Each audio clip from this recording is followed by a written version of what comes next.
Bench ರೂಪಿಸಿದ್ರು ಅನ್ನೋದು ಬಹಳ ಜನಕ್ಕೆ ಗೊತ್ತಿಲ್ಲ. ಹೌದು, ಸೋನಿಯಾ ಆ ಟೈಮಲ್ಲಿ ಸಿದ್ಧ ಮಾಡಿದ್ದ ಕಾನೂನಿನ ಹೆಸರು ದಂಗೆ ನಿಯಂತ್ರಣ ಕಾನೂನು. ಇದನ್ನು ಕೇಳಿರೋ ನೆನಪಿದೆಯಾ ನಿಮಗೆ? ಹೆಚ್ಚು ಕಮ್ಮಿ ಇಸ್ಲಾಂನಲ್ಲಿ ಇರೋ ಶರಿಯಾ ಥರದ ಕಾನೂನು ಇದು. ಬೈ ಚಾನ್ಸ್ ಇದೇನಾದರೂ ಜಾರಿಗೆ ಬಂದಿದ್ರೆ ಹಿಂದೂಗಳು ಬದುಕೋದು ಸಹ ಕಷ್ಟ ಆಗ್ತಾ ಇತ್ತು. ಒಂದೊಮ್ಮೆ ಬದುಕಿದ್ರು ಮುಸ್ಲಿಮರ ಕೃಪಾ ಕಟಾಕ್ಷದಲ್ಲಿ ಬದುಕೋ ಪರಿಸ್ಥಿತಿ. ಈ ಕಾನೂನು ಹೇಗಾದರೂ ಜಾರಿಗೆ ತರಲೇಬೇಕು ಅಂತ ಸೋನಿಯಾ ಈ ಕುರಿತ ಮಸೂದೆನ ಎರಡೆರಡು ಬಾರಿ ಸಂಸತ್ತಿನಲ್ಲಿ ಮಂಡಿಸಿದ್ರು.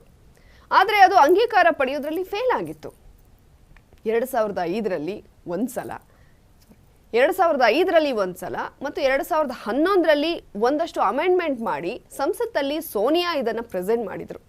ಆದರೆ ಬಿಜೆಪಿ ಇದನ್ನು ಬಲವಾಗಿ ವಿರೋಧಿಸಿತ್ತು. ಬಿಜೆಪಿ ಏನಾದರೂ ಈ ವಿಚಾರದಲ್ಲಿ ಚೂರೇ ಚೂರು ನಿರ್ಲಕ್ಷ್ಯ ಮಾಡಿದ್ರು ಇಷ್ಟೊತ್ತಿಗೆ ಈ ಕಾನೂನು ದೇಶದಲ್ಲಿ ಹಿಂದೂಗಳ ಜೀವನವನ್ನ ಅಲ್ಲೋಲ ಕಲ್ಲೋಲ ಮಾಡಿಬಿಡ್ತಾ ಇತ್ತು. ಸೋನಿಯಾ ಅಧ್ಯಕ್ಷತೆಯಲ್ಲಿ ಅಂದಿನ ರಾಷ್ಟ್ರೀಯ ಸಲಹಾ ಮಂಡಳಿ ಕೋಮು ದಂಗೆ ಮಸೂದೆಯನ್ನ 2005ರಲ್ಲಿ ರಚಿಸುತ್ತೆ. ಇದರಲ್ಲಿ ಬುದ್ಧಿಜೀವಿ ಅಂತ ಕರೆಸ್ಕೊಳ್ಳೋ ಸುಮಾರು 12ರಿಂದ 13 ಸದಸ್ಯರು ಇರ್ತಾರೆ. ಈ ಕಾನೂನಿನ ಉಪಯೋಗ ಏನು ಅಂತ ಕೇಳಿದ್ರೆ, ದೇಶದಲ್ಲಿ ಕೋಮು ಗಲಭೆ ನಡೀದೇ ಇರೋ ಹಾಗೆ ತಡೆಯೋಕೆ ಈ ಕಾನೂನು ಅಂತ ಕಾಂಗ್ರೆಸ್ ಹೇಳುತ್ತೆ. ಒಂದು ವೇಳೆ 2014ರಲ್ಲಿ ಕಾಂಗ್ರೆಸ್ ಅಧಿಕಾರಕ್ಕೆ ಬಂದಿದ್ರೆ ಈ ಕಾನೂನು ಜಾರಿಯಾಗೇ ಬಿಡ್ತಾ ಇತ್ತು. ದೇಶದ ಪುಣ್ಯಾನೋ ಹಿಂದೂಗಳ ಪುಣ್ಯಾನೋ ಕಾಂಗ್ರೆಸ್ ಸೋತ್ ಹೋಗುತ್ತೆ.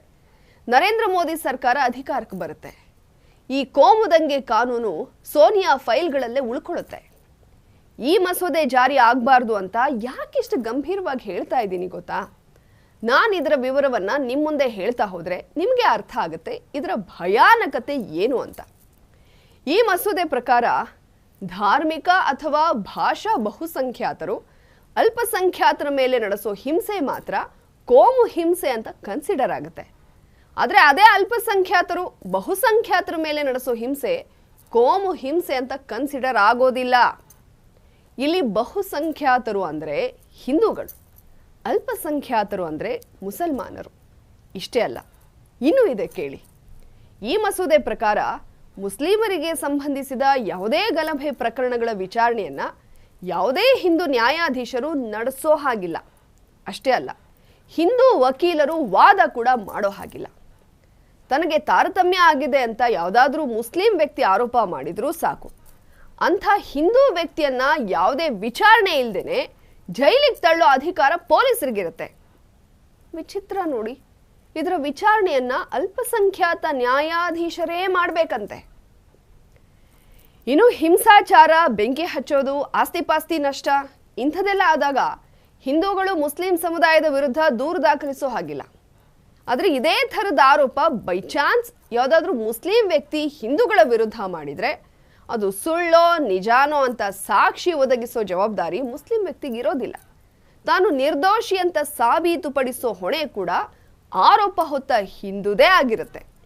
ಮೇಲಾಗಿ ಆ ಹಿಂದೂ ವ್ಯಕ್ತಿಗೆ ಪೊಲೀಸ್ ಸಹಕಾರ ದೊರೆಯೋದಿಲ್ಲ. ಒಂದು ವೇಳೆ ಕೋಮು ಗಲಭೆ ಸಂದರ್ಭದಲ್ಲಿ ಮುಸ್ಲಿಮರಿಗೆ ಏನೇ ನಷ್ಟ ಆದರೂ ಅದಕ್ಕೆ ಹಿಂದೂಗಳು ಜವಾಬ್ದಾರರಾಗಿರ್ತಾರೆ. ಆ ನಷ್ಟವನ್ನು ಹಿಂದೂಗಳೇ ಭರ್ತಿ ಮಾಡಿಕೊಡ್ಬೇಕು. ಇರಿ, ಇನ್ನು ಮುಗ್ದಿಲ್ಲ. ಹಿಂದೂಗಳ ಮನೆಯಲ್ಲಿ ಬಾಡಿಗೆಗೆ ಅಂತ ಇದ್ದಲ್ಲಿ ಮುಸ್ಲಿಂ ವ್ಯಕ್ತಿ ಬಾಡಿಗೆಗೆ ಕೇಳಿ ಬಂದರೆ ಅದನ್ನು ಯಾವುದೇ ಕಾರಣಕ್ಕೂ ನಿರಾಕರಿಸೋ ಹಾಗಿಲ್ಲ. ತಾನು ಮುಸ್ಲಿಂ ಅನ್ನೋ ಕಾರಣಕ್ಕೆ ಮನೆ ಕೊಡಲಿಲ್ಲ ಅಂತ ಅವನೇನಾದರೂ ದೂರು ಕೊಟ್ಟರೆ ಸಾಕು, ಮನೆ ಮಾಲೀಕನನ್ನು ಜೈಲಿಗೆ ತಳ್ಳಬಹುದು. ದಂಗೆ ಸಮಯದಲ್ಲಿ ಹಿಂದೂ ಮಹಿಳೆಯರ ಮೇಲೆ ಅತ್ಯಾಚಾರ ಆದರೆ ಅದನ್ನು ಅತ್ಯಾಚಾರ ಅಂತ ಪರಿಗಣಿಸೋದಿಲ್ಲ. ಇದನ್ನು ಮಹಿಳೆಯರ ವಿರುದ್ಧ ಮುಸ್ಲಿಮರನ್ನ ಪ್ರಚೋದಿಸಿದ ಪ್ರಕರಣ ಅಂತ ದಾಖಲು ಮಾಡಲಾಗುತ್ತೆ. ಎಲ್ಲದಕ್ಕಿಂತ ವಿಚಿತ್ರ ಅಂದರೆ ಇದು ವಿಚಿತ್ರ ಅನ್ನೋದಕ್ಕಿಂತ ಭಯಾನಕ ಅನ್ನೋದು ಸರಿಯಾದ ಪದ. ಹಿಂದೂಗಳೇನಾದರೂ ಧಾರ್ಮಿಕ ಕಾರ್ಯಕ್ರಮಗಳನ್ನು ನಡೆಸೋದಾದರೆ ಆ ಪ್ರದೇಶದ ಅಲ್ಪಸಂಖ್ಯಾತರಿಂದ ನೋ ಅಬ್ಜೆಕ್ಷನ್ ಸರ್ಟಿಫಿಕೇಟ್ ಪತ್ರನ ತರಬೇಕು. ಅಂದರೆ ನೀವು ಗಣೇಶ ಚತುರ್ಥಿ, ಅಣ್ಣಮ್ಮ, ಚಾಮುಂಡಿ ಏನೇ ಮೆರವಣಿಗೆ ಮಾಡೋದಿದ್ರು ಅವ್ರ ಒಪ್ಪಿಗೆ ತಗೊಂಡು ಮಾಡಬೇಕು. ಇದು ಈ ದಂಗೆ ನಿಯಂತ್ರಣ ಕಾನೂನಿನ ಬ್ರೀಫ್ ಡೀಟೇಲ್ಸ್. ಜಸ್ಟ್ ಇಮ್ಯಾಜಿನ್, ಇದೇನಾದರೂ ಜಾರಿಗೆ ಬಂದರೆ ಹಿಂದೂಗಳ ಪರಿಸ್ಥಿತಿ ಏನಾಗಬಹುದು ಅಂತ.